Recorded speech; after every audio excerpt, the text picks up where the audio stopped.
Minha estimada amiga Sofia, hoje eu quero falar com você sobre como as falas de vários candidatos e candidatas no horário eleitoral gratuito evidenciam práticas de preconceito e intolerância.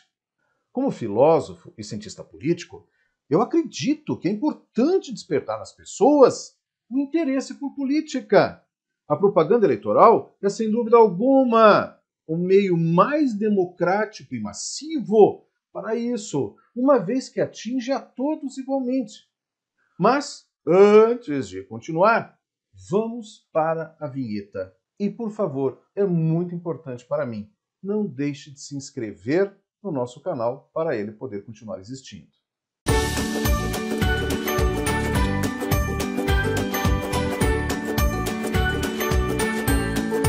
O horário da propaganda eleitoral é perfeito para trazer ao cidadão comum informações sobre políticas públicas, para discutir temas relevantes como educação, saúde, moradia, trabalho, segurança. O horário eleitoral também é um momento privilegiado para os partidos se apresentarem ideologicamente à sociedade. Os partidos de direita liberal, por exemplo, podem aproveitar esse momento para explicarem e defender a ideia de que o Estado deve se envolver o mínimo possível na economia, que o Estado deve deixar tudo o que for possível nas mãos da iniciativa privada, para falarem que acreditam que o Estado mais atrapalha do que ajuda no desenvolvimento da sociedade e no bem-estar dos cidadãos. O horário eleitoral também deve servir para os partidos de esquerda democrática dizerem que pensam diferente da direita liberal, para dizerem que acreditam que o Estado tem um papel importante na regulação das relações entre capital e trabalho, protegendo os trabalhadores contra possíveis abusos da classe patronal. Para deixarem claro que entendem que bens sociais como saúde, educação, moradia devem ser uma obrigação do Estado e que esses bens sociais devem ser acessíveis a todos e não um privilégio das classes sociais mais ricas. O horário eleitoral também deve servir para aqueles partidos que não possuem ideologia política alguma e que não defendem porra nenhuma, a não ser os seus interesses particulares, que gostam de ficar no centro para surfar na onda do momento ou de quem está no poder, que a única razão de existirem é a riqueza e o poder que um mandato político pode proporcionar. A única ressalva, Sofia, que eu faço é em relação a partidos reacionários. Esses partidos defendem ideias inconstitucionais, como uma volta à ditadura militar. São pessoas que querem derrubar os pilares da democracia, ou seja, querem um Congresso submisso, um judiciário subjugado, ou pior ainda, fechado, que querem impor às pessoas sua visão de mundo intolerante, seu moralismo nefasto e até seus valores religiosos duvidosos. O filósofo Karl Popper nos alerta sobre partidos e pessoas assim, através do paradoxo da intolerância. Diz ele: a tolerância ilimitada leva ao desaparecimento da tolerância. Se estendermos a tolerância ilimitada, mesmo aos intolerantes, e se não estivermos preparados para defender a sociedade tolerante do assalto da intolerância, então os tolerantes serão destruídos e a tolerância com eles. Não podemos esquecer que os nazistas chegaram a ocupar cadeiras no parlamento alemão pela via eleitoral. E depois acabaram com a democracia na Alemanha. E o resto da história, todo mundo já sabe. Mas voltando ao nosso horário eleitoral gratuito. Eu tentei, juro que tentei, encontrar uma expressão que melhor definisse o horário eleitoral. Pensei em show de horrores. Horário da bizarrice. Isto é incrível! Vai lacraia, vai lacraia! Mas não consegui encontrar um termo adequado. E eu não estou falando de candidatos engraçados, né? Uns vestidos de super-heróis ou de personagens geralmente ridículos para chamar a atenção do eleitor. Também não estou falando de candidatos ou candidatas com nomes estranhos, como Macarrão do Açougue, Tião Brocha, Dedinho de Santo, Jesus da Goiabeira, Maria do Camelódromo, Soninha do Padre e por aí vai. A criatividade é grande. Não me refiro à forma como os candidatos e candidatas se apresentam visualmente, mas no que esses candidatos falam, muitas vezes nas entrelinhas. Sofia, só para deixar mais claro do que estou falando, vamos ver algumas dessas falas ou promessas. Quem já assistiu o horário da propaganda eleitoral já deve ter percebido que algumas falas são repetidas por diversos candidatos ou candidatas e de partidos diferentes, como, por exemplo, dizer que é a favor da família. Sofia, diz para mim, quem é contra a família?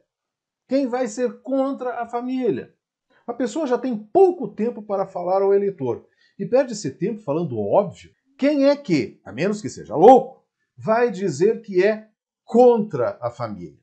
Que seu projeto político é acabar com a família? Que a família é um saco, só dá problema. Melhor acabar com a família de vez. Até parece que existem pessoas, ou talvez extraterrestres, formando uma conspiração intergaláctica para acabar com a família brasileira.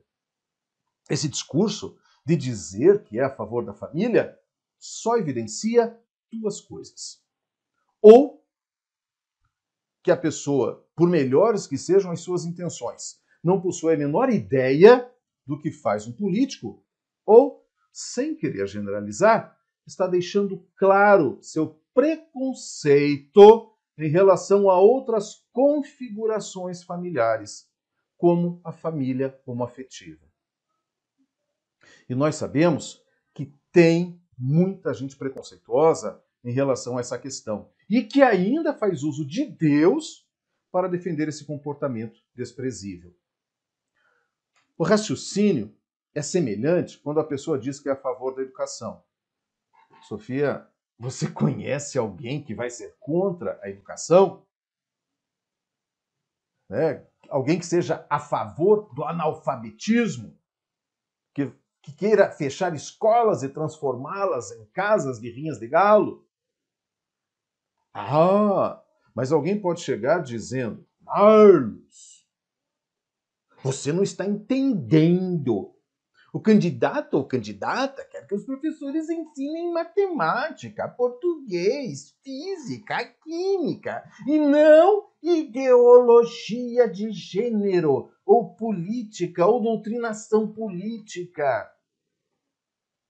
Sofia, quando falam isso, é ainda pior. Primeiro, que esse papo de que a esquerda quer disseminar ideologia de gênero para acabar com a família não passa de uma grande mentira. Quem, na verdade, faz ideologia de gênero é quem alimenta o preconceito e prega a intolerância. É gente que não aceita a diferença, que não quer que todos tenham os mesmos direitos cidadãos. É coisa de gente que se acha melhor do que os outros. É coisa de gente autoritária. O que a escola deve ser é inclusiva e democrática e respeitar todas as visões de mundo, que obviamente não preguem discurso de ódio ou práticas de intolerância. O que a escola deve fazer é ensinar as crianças a respeitarem e tratarem os outros com dignidade. Dizer que os professores são comunistas e ficam doutrinando alunos é de uma ignorância gigantesca. Quem é professor sabe que o que prevalece no ambiente acadêmico é a diversidade ideológica. E isso é saudável, pois permite o debate, a troca de ideias, o crescimento intelectual. Eu tenho colegas professores que são de direita, outros que são de esquerda, outros de porra nenhuma, porque não se interessam por política. Professores são pessoas comuns, que partilham das mesmas expectativas sociais, políticas, culturais, econômicas de qualquer outra pessoa, de qualquer outro profissional. Se isso fosse verdade, que todos os professores são comunistas e doutrinadores, eles já teriam tomado o poder há muito tempo. Por último, os candidatos e candidatas que dizem ser a favor da liberdade. Sofia, diz para mim, quem é contra a liberdade? Quem vai chegar e falar que seu sonho é sofrer perseguição por suas ideias políticas, valores ou religião? Ou que quer perseguir os outros que pensam diferente dele? Apesar que tem alguns candidatos que ficam dizendo por aí que são maioria e que os outros devem ser subjugados. O mais curioso é que aqueles que geralmente fazem esse discurso em defesa da família, repito, não dá para generalizar, não são todos, mas muitos daqueles que fazem esse discurso em defesa da família, principalmente da família dita tradicional e da liberdade, são os candidatos mais autoritários, pois deixam claro sua intolerância com relação às pautas LGBTQI+, ou querem impor seus valores religiosos à sociedade. Estou mentindo, Silas Malafaia? Sofia, minha amiga, por hora chega. Até a nossa próxima conversa. E não esqueça de se inscrever no canal. Por favor.